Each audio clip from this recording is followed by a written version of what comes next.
is the View Factory. I'm Tyler. I'm here with Cody. Hey. And Luke. Hey. And today we're going to talk about our top 5 favorite games of all time. I think I'm starting it off, am I? You can go crazy Go for all you want. Alright, well, my number 5 is Fallout 3. It's an amazing, inventive world with a vast landscape. And the RPG aspect of the game is great with the sometimes tough decisions you have to make. And the story is very immersive. And the weapons are always great. There's different unique ones to find because it encourages exploration. And it's an amazing inventive world that goes great with the immersive story of the game. It's a huge world with so much to explore, and it encourages exploring to find unique weapons and armor. All the unique weapons, and even the normal weapons, are great in the game with different variations of assault rifles. And Game of the Year edition has a lot more with the DLCs. Alright. It was a great game. It was a great game, I'll agree on that one. Oh yeah, and next is Luke. Alright. My number 5 is GoldenEye for the N64. It's a really, really fun first-person shooter, especially for its time when it came out in 1997, I think. Old. Well, yeah. And anyway, yeah, it's a really, really fun first-person shooter. It kind of set the bar for first-person shooters for console games. And I really like how it's based off the movie, because it was a really, really good Bond movie, and the game adds some new stuff to it too, but it doesn't go too crazy on it, and it just kind of stays true to the story, so pretty amazing game. Cody, what's your number 5? Alright, my number 5 is the Elder Scrolls series of games. Oh. Yeah, I've played 2, 3, and 4 so far. Can't find 1 anywhere. It's Arena. It's from like 96 or 91 or something. Or maybe older than that even. Anyway, I like this series of games because they're open world RPGs, and as soon as you accept the main quest in the game, you can go off and do whatever the hell you want and don't have to listen to whatever anyone else tells you. Like when you play Oblivion and you get out of the sewers, you can just ignore the main quest trying to save the world, and you can go off somewhere and you can kill trolls if you want. I thought that was pretty cool. It's nice to have freedom. A lot of people don't like it for that reason. Yeah, well, it doesn't have to be realistic, it's a video game. It was also the first Elder Scrolls game to be completely voice acted. Before that, Morrowind voice took up way too much file room on a CD, so it was all text that you had to answer, and it felt kind of unimmersive. It took you out of the game world for a second. And with Oblivion, with everyone, even though there was only like 6 voice actors, it brought you into the game more, I felt, with everyone talking to you. Oh, and I liked Morrowind better because there was no fast travel, but you could use these giant stilt riders to walk through the swamps, and it made it feel like the world was 10 times bigger because you had to walk everywhere, and it took hours to walk from end to end. That sounds terrible. You saw some cool stuff on the way, like a ring that would try to fly away with you when you tried to pick it up, and this woman paid you money to try and chase it, and you chase it halfway across the world trying to catch the damn thing. Still sounds awful. Yep. Alright, I well, have to agree with Tyler on this one. sorry guys. What's your number 4 then, Tyler? My number 4 is Luke's number 5, James Bond GoldenEye, for the N64. It was a, like Harry said, great first-person shooter. The missions were fun, but there wasn't really much of a story mode to it, but still, it's fun to go out and do the missions, like, it kept true to the movie, like he said. And the multiplayer levels were great. I just used to play those for hours with you. And same with the multiplayer modes. I always had lots of variation in it. Yeah, it had like capture the flag and stuff like that. Yeah, we always used to play team deathmatch in that though, like get the golden guns out and the paintball. You could be all different characters. Paintball was fun. I like turning turbo mode on.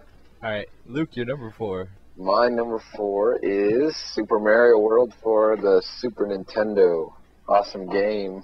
One of the best platformers I've ever played. It was one of the only Mario games on the Super Nintendo, because the NES had a bunch and the SNES had like this one. This was kind of like the main one, but it's okay because it was really, really fun. It definitely lived up to Super Mario Bros. 3 on the NES. Yeah. I think I like Super Mario World as much as Super Mario Bros. 3. It's just Super so Mario Brothers fun. was awesome. They introduced Yoshi, and it's just so fun. Like worlds you get to go to, I think it's called Cookie Mountain actually, and the Vanilla Dome, and the Illusion Forest. It's really fun. Well, it's Cody's number 4. My number 4, I'm gonna go with Minecraft for number 4. Minecraft is a massive sandbox game where you can build anything that you can come up with. Basically, it's like Lego if it was in your computer. It's only, well, I bought it for $15 when it was the alpha, but now it's like $20 to $25 depending on how strong the euro is. The game receives updates every couple weeks, except lately we're waiting for a really big update. The multiplayer is really awesome because it's basically like playing Lego with your friends like when you were like 6, and that's always fun. And it fully supports mods. Your guys' turn. Tyler, your turn. I'm sorry. My number 3 is Gran Turismo Drive Series. It's a racing game. It has a huge variety in tracks from all across the world. It has many different cars from different like types of them, like street cars, and also like full-blown race cars. It also has a wide amount of customization, but mostly the engine and like transmission and suspension, all mechanical stuff, not really exterior-wise like you got in Forza. And it has like a lot of different types of racing, like endurance races and just straight-up circuit races and that, and rally racing too. So why did you pick it over Forza then? Because it's kind of better driving than Forza, and I was never a fan of the earlier part of the series. Their newest game was good, and it was better than the newest Gran Turismo. That's the only reason I picked this, and I've played this one for a long time, longer than I've played Forza. And now it's time for Luke's number 3. Alright, my number 3 is Super Mario 64 for the Nintendo 64. One of the funnest Mario games I've ever played. It's kind of like Super Mario World, all the different worlds you can go in, and you can, even when you beat the game, it's still a lot to do because you can collect 120 stars, go up on the top of the castle and meet Yoshi, and it's a lot of fun. One of the funnest things to do is when you're fighting Bowser and you get to swing him by his tail and you throw him off the map. It never loses its charm, I guess. It's true. And it just has so much replay value, like all those games do. It's just a really fun game. And one thing I hate what happens is when you're in the sand world and that friggin' bird takes your hat. It pisses me off every time. You look like an idiot without your hat, and I always suck it when I lose my hat. That was deep. I could feel the hatred just dripping. Yeah, that bird pisses me off. Fancy a sandwich. Fancy a punch in the face. Alright, my number 3 is Fallout 3. It was a great game with really immersive gameplay. As Tyler said before, there's a really big open world. There's lots of interesting characters, and it's really cool to see their interpretation of how humanity would rebuild after that apocalypse. And it has a nice 1950s feel to it, which I thought was pretty cool. You know, the way the laser pistol and stuff works? Yeah. Everything runs on batteries. The way the alien blaster looks and that. It's really hard to describe as a game, you know?